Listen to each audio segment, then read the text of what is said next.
Écoutez, madame, le député, c'est le représentant du peuple. Affolie des lois. Le groupe parlementaire, c'est l'ensemble des députés. Il fait quoi à l'Assemblée nationale? Le député, il fait quoi? Il travaille où?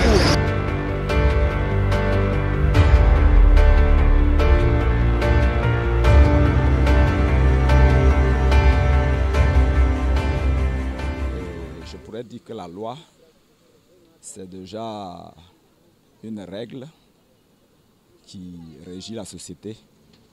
On s'entend sur un principe et puis bon, on dit bon, à partir de ce moment-là. Alors pour moi, la loi, ce sont les textes qui régissent un pays. Et les fondements, surtout les fondements, les règles de vie d'un pays. Et elles se votent souvent aussi par, comme on l'a vu tout récemment, les référendums. Et aussi, la loi peut aussi être soumise par nos différents députés. On ne peut plus faire ceci, on peut faire cela et ça devient une loi. Que chaque citoyen doit respecter. La loi, c'est vous respecter la loi. Les députés qui représentent le peuple, ce sont eux qui font la loi. Bon, la loi, pour moi, c'est un assemblage de règles.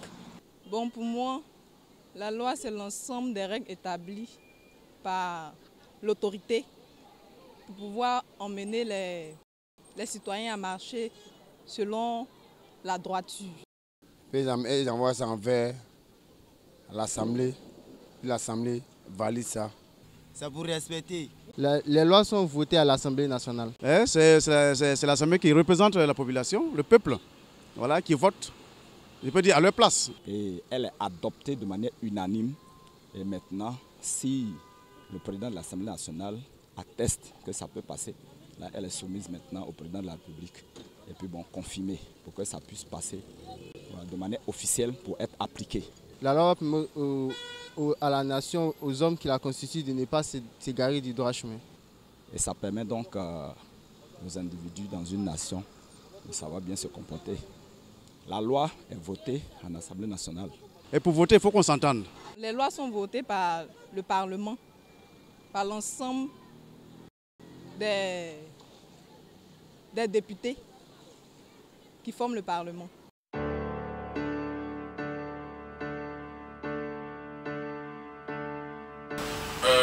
Après donc le vote de la loi en commission, on considère que tous les articles ont fait l'objet d'adoption un à un. On va procéder à un vote sur l'ensemble du test. Et si les députés sont d'accord, donc ils ont voté majoritairement oui, le test, on considère qu'il est adopté en commission. Et donc la prochaine étape, ça sera la plénière. Si les députés ont voté majoritairement non, le processus s'arrête. C'est-à-dire que ce test-là, il ne sera pas soumis à la plénière, il ne pourra pas être adopté. Parce que les députés ont marqué déjà à cette étape-là qu'ils ne sont pas d'accord avec les dispositions qui sont proposées soit par le gouvernement, soit par un député. On va prendre l'hypothèse où le test est adopté par la commission. Donc lorsque ce test est adopté par la commission, donc je le disais, la prochaine étape c'est qu'il va être présenté en plénière. Mais comment est-ce que ce test-là va être présenté en plénière? Il y a une étape intermédiaire entre la commission et la plénière qu'on appelle l'étape de l'adoption du rapport. Donc les députés, membres de la commission qui s'est réunie et qui a adopté un test, ces députés-là vont se retrouver, évidemment avec les services administratifs, pour rédiger un rapport. Le rapport là, il va prendre en compte la quintessence des débats qu'il y a eu au cours de la réunion de commission avec le ministre ou avec le député qui a initié une proposition de loi. Donc ils vont rédiger un rapport qui va faire surtout ressortir aussi les points de divergence qu'il y a pu avoir entre le gouvernement et l'Assemblée nationale et surtout les solutions qui ont été adoptées pour donner suite à ces divergences-là. Donc ce rapport va faire le résumé de toutes ces situations-là. Ce rapport va surtout aussi prendre en compte dans sa rédaction les modifications qui ont pu être apportées au dispositif légal. On dira par exemple, à l'article 2, on a modifié telle partie, et donc l'article 2 qui était initialement rédigé comme tel, désormais il se lit comme suit, parce qu'en intégrant les modifications qui ont été apportées. Donc, lorsque ce rapport est disponible, il est prêt, on va le soumettre à l'ensemble des députés de l'Assemblée nationale, qui vont prendre donc le temps de l'examiner, de le parcourir, de le comprendre, et puis on va se retrouver après à une séance plénière. La séance plénière, c'est vraiment l'organe suprême de l'Assemblée nationale. C'est lui qui prend les décisions, c'est par le vote de cette Assemblée-là qu'on décide que le test est effectivement devenu une loi. Tout à l'heure, on a fait un premier vote, mais c'était un vote en commission, donc c'est un vote intermédiaire. Donc on va se retrouver en plénière. La plénière, elle aussi, elle obéit à un cheminement. La première chose qu'on constatera lorsqu'on arrive en plénière, c'est qu'on va vérifier le quorum des députés.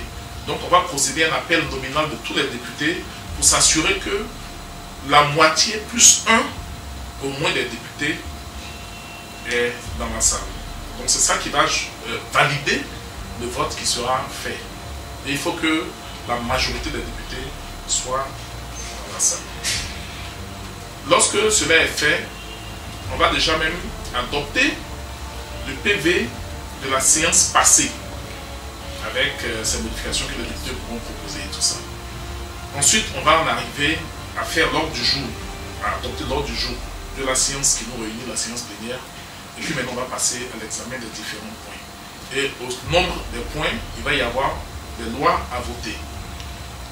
Première étape du vote de la loi en plénière, le président va inviter la commission qui a travaillé sur les tests en premier ressort à venir présenter son rapport. Donc ils vont présenter le rapport dont on a parlé de la rédaction tout à l'heure. Ils vont présenter ce rapport. Lorsque ce rapport est présenté, on va demander aux députés s'ils ont des observations à faire sur ce rapport. Donc là aussi, il y a un débat qui va s'engager, qu'on appelle le débat général. Et donc ça sera l'occasion pour les députés de dire s'ils sont d'accord avec le contenu du rapport ou bien s'ils ne sont pas d'accord avec le contenu du rapport. Et on va faire ce débat-là.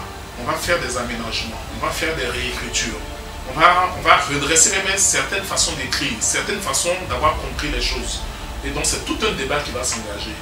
Et lorsque on est d'accord enfin sur la teneur et le contenu du rapport, on va prendre ce rapport en considération. Lorsque le rapport est pris en considération, on va passer à une autre étape qui est celle de l'examen du dispositif légal. On est parti d'une loi initiale, projet de loi déposé par le gouvernement ou une proposition de loi déposée par un député. Et je vous ai dit que lorsque on discutait en commission, les députés ont pu apporter des aménagements au test, ils ont pu apporter des amendements au test. Donc c'est ce test modifié, c'est-à-dire le test initial, complété par les différents amendements, par les différentes modifications, qui va être soumis donc, aux députés et qui vont se prononcer là-dessus. Même encore à cette étape-là, les députés peuvent décider de faire encore des amendements. Donc si les députés décident de faire des amendements, il aurait fallu qu'ils les déposent avant. C'est-à-dire qu'entre le moment où on leur donne le rapport et le moment où se convoque la plénière, ils ont le temps donc d'examiner le test et puis de déposer des amendements qu'ils souhaitent être pris en compte lors de l'examen en plénière de la loi. Donc au fur et à mesure qu'on va examiner les articles un à un, s'il y a des amendements qui sont déposés à tel ou tel article, le président va appeler les députés qui ont soumis ces amendements-là, les députés qui ont déposé ces amendements, et puis leur demander de venir justifier ce pourquoi ils souhaitent que, après que le texte ait été adopté en commission, ils voudraient encore que d'autres modifications soient apportées au niveau de la plénière. Donc là aussi, on va discuter des amendements, il va présenter la motivation de son amendement, il va présenter l'écriture de son amendement, on va soumettre ça à la commission. Ce qu'il est bon de dire, c'est qu'au niveau de la plénière, le gouvernement, si c'est lui qui a l'initiative du test, n'est plus présent. Il peut venir pour assister, mais il ne participe plus au débat. Ça devient une affaire de députés. C'est-à-dire qu'après l'adoption du test en commission, les députés de l'Assemblée nationale s'approprient le test. Même s'il vient du président de la République, ça devient maintenant le test de l'Assemblée et l'Assemblée peut en faire ce qu'elle veut.